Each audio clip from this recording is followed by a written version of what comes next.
नागपुर में मंत्री चंद्रशेखर बावनकुले ने कुम्हार समाज के लिए 700 ब्रॉस मिट्टी उपलब्ध कराने, रेडी रेकनर दरों में बड़े बदलाव और अमरावती विधान परिषद चुनाव को लेकर विपक्ष के आरोपों पर जवाब दिया। उन्होंने धान घोटाले, पीओपी मूर्तियों और प्रधानमंत्री नरेंद्र मोदी के नेतृत्व पर भी अपनी बात रखी है। पारंपरिक कुंभार व्यवसाय करणारे विटा, कवेलू, मूर्तिकार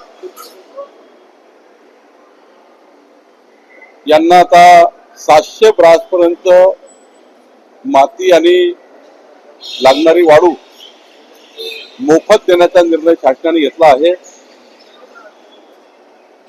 सोबतच वीज मंडळामध्ये जी फ्लाय ॲश आहे ती फ्लाय ॲश देण्याचा निर्णय सरकारने घेतला आहे। अनेक दिवसापासून कुंभार समाजाची ही मागणी होती की आमचा पारंपरिक व्यवसाय टिकला पाहिजे, तो पुढे गेला पाहिजे। आमच्या सरकारने आणि खास करून माननीय मुख्यमंत्री देवेंद्र फडणवीसजींनी कुंभार समाजाला आश्वस्त केलं होतं की आमचं सरकार आपल्याला मध्य प्रदेश सारखी पॉलिसी देईल।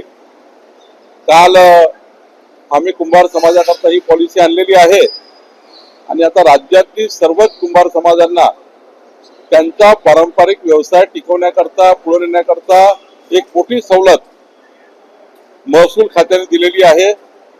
आता तिथले तहसीलदार, आमचे अधिकारी आमच्या तिथल्या कुंभार समाजाचं रजिस्ट्रेशन करतील, सर्व परिवाराची नोंदणी करतील, त्यांना आय कार्ड देतील आणि त्या आय कार्डवर त्यांना आता 700 ब्रास पर्यंत माती जे वर्षभर त्यांना पुरवठा होईल, एक मोठा निर्णय राज्य सरकारने घेतला आहे। कुंभार समाजाकरता जिथे जिथे मूर्तिकार मूर्तीसाठी उपलब्ध असलेली माती आहे, काही ठिकाणी मडके बनतात, त्या मडक्याकरता जी माती पाहिजे, जशी जशी त्यांना ज्या ज्या ठिकाणून माती पाहिजे त्या सरकारी जमिनीतनं, पाझर तलावातनं, जलसंधारण तलावातनं, मालगुजेरी तलावातनं त्यांना उपयुक्त काय आहे कुंभार समाजांना, त्यांची कुठली माती, शेवटी सर्वच माती काही कुंभार समाजाला चालत नाही। त्याचा एक स्पेसिफिक मातीची परीक्षण करावं लागतं। मूर्ती बनवण्याकरता गणेशजीची मूर्ती आहे, नवरात्राची आई महालक्ष्मीची मूर्ती आहे, दुर्गादेवीची मूर्ती आहे। या सर्व आता पुढच्या काळामध्ये मोठा फायदा या महाराष्ट्रामध्ये सर्व मूर्तिकारांना, सर्व कुंभार समाजाच्या गावागावातल्या लोकांना होणार आहे। नाही, कुंभार समाज जसं मागणी करेल की आम्हाला माती उपलब्ध करून, आम्ही माती उपलब्ध करून, आमचे तहसीलदार करून देतील। तहसीलदाराला जबाबदारी दिली आहे, कुंभार समाजाची मागणी नोंदवल्यावर त्यांना माती उपलब्ध करून द्यायची। राज्य सरकारने ऐतिहासिक निर्णय घेतला आहे, त्याची अनेक दिवसापासून मागणी होती, क्रीडाची मागणी होती, सर्वसाधारण जनतेची मागणी होती की समजा एक मोठी इमारत आहे, नागपूरला सेंटर पॉइंट हॉटेल आहे आणि बाजूला एक छोटं घर आहे, त्याच्या बाजूला एक झोपड्या आहेत, त्याच्या बाजूला काहीतरी एसआरची स्कीम आहे। तर आताची परिस्थिती काय आहे की 1 किलोमीटर बाय 1 किलोमीटर हा ग्रोस त्या ठिकाणी झोन तयार झालेला आहे, रेडी रेकनर झोन। जे सेंटर पॉइंटला रेट लागतात ते इतर सर्व भागाला रेट लागतात। जी उंच इमारत असेल, जी महाग इमारत असेल, त्याचे रेट सर्व भागामध्ये लागतात। आज परिस्थिती अशी आहे। राज्य सरकारने CTS wise, property wise micro zoning करून आता बिल्डिंगचा रेट वेगळा असेल, उंच इमारतीचा रेट वेगळा असेल आणि गरीब माणसाच्या घराचा रेडी रेकनर वेगळा असेल। म्हणजे एक मोठा दिलासा राज्य सरकारने रेडी रेकनर मध्ये दिलेला आहे। एक आधुनिकीकरण स्वीकारलं गेलं आहे। एमआरसी ऍक्टच्या माध्यमातून आम्ही प्रत्येक घरांची मोजणी करणार आहोत। प्रत्येकाचं सीटीएस कार्डच्या माध्यमातून वेगवेगळा त्या ठिकाणी मायक्रो झोन तयार करून वेगवेगळा रेडी रेकनर असणार आहे। त्यामुळं गरीब माणसाची, मध्यमवर्गीय व्यक्तीची आणि थोडा त्या ठिकाणी याची गळपेची थांबणार आहे। जो अवाढव्य रेडी रेकनर रेट होता तो तर कमी होणार। खरं तर मी तिथे पालकमंत्री आहे, हर्षवर्धन सपकाळांनी एक फोन दाखवा, त्यांचा मोबाईलचा जरा डेटा काढून घ्या। कशाला करू आम्ही, काय गरज आहे? तिथे आमचं बहुमतच आहे, गरज काय पडतं आम्हाला असं करायची? जेव्हा निवडणुकीमध्ये आपले लोक सांभाळता येत नाही, जेव्हा आपला या ठिकाणी निवडणुकीचा पराभव ठरला आहे, तेव्हा असे वक्तव्य करतात। आधीच म्हटलं होतं निवडणूक लढू नका, आधीच आवाहन केलं होतं की बाबा ही निवडणूक तुमच्या बाजूने नाही आहे, ही निवडणूक महायुतीच्या बाजूने आहे। सरसकट त्या ठिकाणी निवडणुकीचं सोंग केलं नसतं, चंद्रपूरमध्ये ही परिस्थिती निर्माण झाली नसती। यवतमाळमध्ये ही परिस्थिती निर्माण झाली नसती. ऑलरेडी शेवटी मताचं महत्व आहे आणि त्यामुळे आताही अमरावतीमध्ये काही बिघडलं नाही. त्यांचा माणूस गेला कुठे तर फिरायला किंवा ऍडमिट झाला तर त्यांनी या ठिकाणी समर्थन जाहीर करून टाका.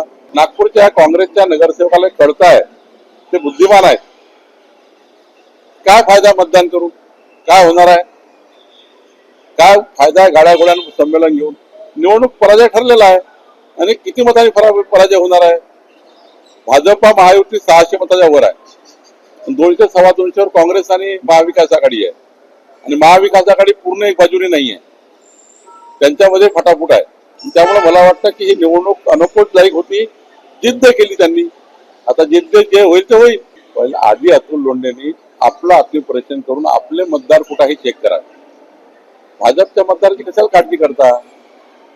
भाजपचे मतदार आपापल्या पैशाने सर्वांनी 13,500, कोणी 18,000, कोणी 20,000 रुपये देऊन त्यांनी एक सहल आयोजित केली आहे आणि साधारण त्यांनी कोणी विमानाने गेलं नाही, आपल्या गाड्यांनी गेलेले आहेत आणि त्यामुळे त्यांना असं वाटतं की निवडणुकीचा काळ आपण सर्व एकत्र राहिलो पाहिजे. ही पद्धती आहे. मागच्या वेळी माझ्या निवडणुकीला सर्व लोक आपल्या पद्धतीने फिरायला गेले. त्यामुळे बाहेर जाणे ही काही चांगलं आहे. संघटनात्मक आमचं या ठिकाणी समन्वय तयार होतो.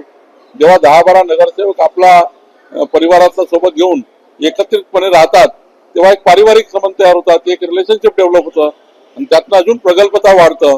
त्यामुळे मला असं वाटतं की याकरता आपले गेलेले आहेत, स्वतःच्या पैशाने आमच्या नगरसेवक गेले आहेत. बरं, नाना पटोलेजींनी मला एक कॉपी द्यावी. मी याच्यात मंगळवारी कॅबिनेटच्या वेळी त्यांच्या जे प्रकरण आहे त्यात माननीय मुख्यमंत्र्यांकडून चौकशी लावण्याचा प्रयत्न करेल.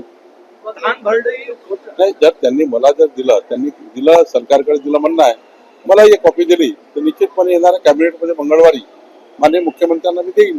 140 कोटी भारतीयांनी मोदींचं नेतृत्व स्वीकारलं आहे आणि या भारताला विकसित भारत करण्याचा संकल्प मोदीजींनी केला आहे आणि तो संकल्प लोकांना पटलेला आहे. लोक त्यांना साथ देत आहेत, जनता साथ देत आहे. त्यामुळे मला असं वाटतं की मोदीजी हे जो आता 12 वर्षाचा कार्यकाळ आहे या उपर मी तुम्हाला एक सांगेल, जगातला सर्वात जास्त काळ आणि देशातला सर्वात जास्त काळ राहिलेले प्रधानमंत्री पुढच्या काळातही मोदीच असतील.